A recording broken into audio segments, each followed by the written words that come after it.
ERMES GASPARINI versus VITALY LALETIN just went down at King of the Table 9, and it was an absolute grinder. Immediately off the first go, one of the things I was concerned about started to take place. VITALY was grabbing onto the fingers of ERMES and was not allowing him to slip.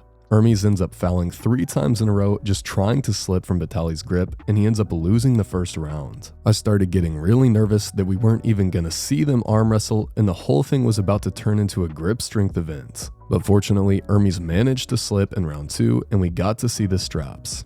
As soon as the second round started in straps, ERMES looked very dominant. He controlled the pronator of VITALY and then screamed in VITALY's face, but the round was stopped due to a foul. ERMES came off the front of the pad trying to generate enough height to get over the top of VITALY. And in the restart, we see a similar result. ERMES was able to maintain his wrist, but once again, he came off the front of the pad. It looked like it was really difficult for ERMES to generate height while also keeping his elbow on the pad. And then finally, we got a normal start with no fouls. ERMES allowed the match over to the B side of the table to keep his wrist intact as it was going back when he tried to hit sideways. He slowly gained his wrist flexion, opened VITALY's bicep, controlled the pronator, and then transitioned to a press for the win. Perfect demonstration of how to top roll an opponent with a longer arm than you have. It became clear that VITALY's elbow flexor was going to be an issue in this match. Even if VITALY was able to take ERMES' wrist at some point later on, ERMES still has that flop press. And VITALY's elbow flexor was already beginning to be exposed. With a score of 1-1, we go into round 3, everything swinging in the favor of ERMES. But then, VITALY explodes sideways off the go, nearly pinning ERMES in the process. In the restart, we see pretty much the exact same thing, resulting in another foul for ERMES. ERMES was really struggling to keep his elbow on the pad in this match. And it does make sense. Pulling against someone who is that much taller than you really does feel very awkward. VITALY can pin his opponents way further sideways than most people simply because of his arm length. This can make it really hard for VITALY's opponents to keep their elbow on the pad. And then, in the final restart of round 3, VITALY flash pinned ERMES. ERMES was really struggling with that awkward 6'8" lane that VITALY was throwing at him.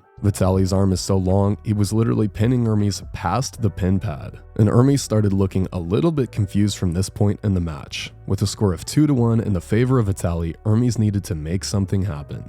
And he did exactly that. In round 4, he got a stop on VITALY's hit, cracking VITALY's wrist in the process. ERMES hit sideways and took full hand control, leaving VITALY with no options. From here, VITALY did something very surprising. He started flop pressing. Now this didn't work very well in terms of getting a pin, but he did manage to get a foul and restart the match. It became clear from this moment on that whoever had the buckle on their hand was at a big disadvantage. In the restart of this round, we saw another perfect performance from ERMES, taking hand control off the go and slowly improving his position, eventually ending the match in a press. The score was now 2-2.